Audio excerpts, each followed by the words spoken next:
Why, hello there! That was a very Obi-Wan Kenobi way of starting this video out. I don't know why I brought Monokuma. He's just very squishy. Look at the squish! Look at it! It's so squishy! Okay, that's beside the point. You can go right there, right there, Kuma. So let's talk a little bit about Amphibia. I know in the past that these videos are usually either I make them in a cartoon corner format or I do a reaction with a puppet, but there's a lot of life stuff going on right now. And I need to update my cartoon corner sprites. This does not look like me anymore. I gotta fix that. I just haven't had time to work on it. Hopefully I'll have a new updated set of those sprites in time for the last and final season of Infinity Train in April. But not for Amphibia. Amphibia is just coming out too hard, too fast, and again, we could do reaction videos, but life stuff, and I'm not in the mood to get into constant copyright strike conflicts on YouTube. Although they do let you know now if they're planning on blocking your video before you hit the publish button. That is nice. It's still a pain, but it's nice. So today it's just gonna be me and this Greek yogurt and mango smoothie drink yapping to you over the camera about the latest episodes of Amphibia. I was going to try and hold off until the rest of this season finished up, but nah, there's stuff going on, and boy, you guys are the only ones that know what I'm talking about. I tried talking about it, in person with people. No one has a clue. So let's get started. All right, so a couple of things about the second half of this season of what we've seen so far. Planters are back in Wartwood, doing little activities there. So we are going to get some future episodes with the townsfolk in Wartwood, which is very nice. But the main storyline isn't completely out of the way as well, because now sort of the main goal is to go to these various temples in order to get the power back into the music box for the girls to go home. Now, if you remember, Hop Hop buried the music box back in season 1. So, oh boy, has there been some consequences for that these past couple of episodes. So, basically, Marcy sends a letter explaining that she needs the music box. Hop Hop tries digging it up, but because it's raining when he's trying to dig it up, they discover that the music box has kind of vanished under the dirt, wrapped up in this tidal wave of love beetles somehow. But basically that's all a catalyst for Anne to figure out that Hop Hop had been lying to her and hid the music box. And obviously she was not happy about that. Not pleased at all. So that whole episode kind of, revolved around Anne and Hop Hop having that conflict, Anne running off, leaving the family, saying she needed to fend for herself again. Hop Hop went and apologized and kind of did his explanation, which gives us some more background info on Sprig and Polly's parents. Yeah, they got murdered by herons, just straight up chomped. Okay, so Hop Hop basically explains because he failed to protect Sprig and Polly's parents, now he feels super protective of his own family and wants to keep Sprig and Polly safe. He says that the music box was dangerous, he read it was dangerous, so he basically just tried getting rid of it. And that was his explanation, although I'm not entirely buying his explanation. I mean, yes, I can understand that it's his way to help protect Sprig and Polly, but at this point they've gotten themselves in numerous life or death situations even before they were helping out Anne. So the fact that, it's a reason, but I don't think it's the main reason. I'm still leaning towards the fact that Hop Hop probably knows more about this calamity box than he's leading on. We don't know the details behind it, but I'm gonna stick with that for now, because even after, they've kind of had this somewhat resolution and we go into the next episode where they start going off to take on these various temples on this quest to get the power back in the music box. And this is all like leading to so many different things. So I'm going to try and piece together each one. I'll talk a little bit about each one and where it might be going, because that's kind of what everyone's yapping about right now, and it's all really fun stuff. Okay, so for starters, the three human girls, Anne, Marcy, Sasha, clearly have some sort of powers that are connected to this music box. We've seen it when they resemble specific traits, that they glow a very specific color. Sasha's is pink, Marcy's is green, Anne's is blue. And it kind of follows this idea of heart, strength, and mind. It kind of gives off Legend of Zelda vibes, but if it was frog-based, which is kind of interesting to see. And you can definitely see Zelda was probably an influence, especially here as we're going through these various temples. Lots of puzzle solving there. Of course, Marcy, being the absolute gamer that she is in love with these puzzles. And that sort of leads us to our next point, that each stone or gem on the music box corresponds to each of the girls. This last, most recent episode focused on tackling the intelligence temple in order to get that power and that stone back. And when that happens, we see that Marcy's eyes glow green, and then it almost looks like the green gets sucked out of her and put into this gem to help the music box. What that means, there's a whole bunch of ideas currently, and they're all tying into the next several theories. The other biggest thing, and this is kind of what I like more from a character development and perspective, is the fact that Anne and Hop Hop haven't officially mended their relationship. You can tell that Anne is still very clearly hurt by Hop Hop's decision.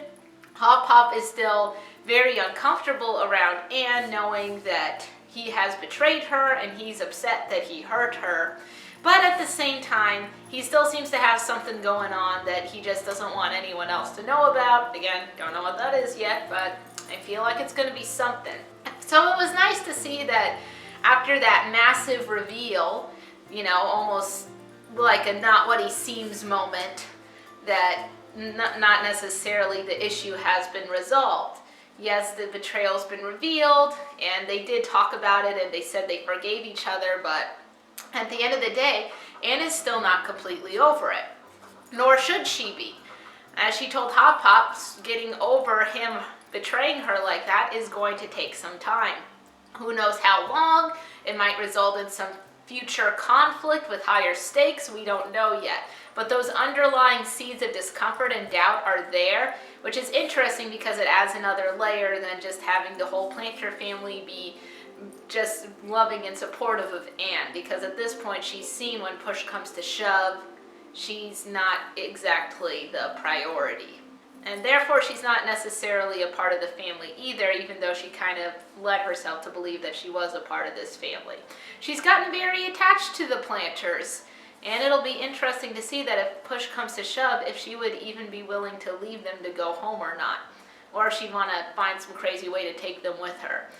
I don't think that would end well either. Which leads us to sort of the last biggest thing from these most recent Amphibia episodes, and most specifically the last one. If you notice, we're really just focusing on the most recent 2 episodes that dropped as I'm recording this video. The earlier episodes, they were cute, you know, there's some cute moments. We had some Sprig and Ivy moments, which was cute. And I need to also mention that watching Anne ship them is absolutely adorable. When they're having their cute moment and Anne's in the background like, oh, yes, yes, this is happening, yes. It's so cute. It's so funny, and hopefully it'll stop. No, what am I saying? It's not going to stop the weird fan art. The fact that it's already there means it's too late to stop it. So yeah, the last few moments of the most recent episode, we had suspicions that King Andreas, you know, the guy voiced by the guy that does the Shadow Man in Princess and the Frog, should have been some clues right then and there. He is not in it necessarily to help the girls. It's interesting, Anne and Marcy's goal is to get home, but in doing so, they're also draining those powers that they have that they don't seem to realize they have. And in doing so, they're not going to be able to defeat whatever this creature is. We saw hints about it in, you know, the opening of Amphibia. There's been hints about it throughout various artwork and posters. But this is the first time we really see what this creature is. All we know is that it is big and it has a ton of eyes. A ton of eyes. If Bill Cipher's just got one, this guy's got like a billion of them. Just eyes everywhere. And they all look like they will eat children.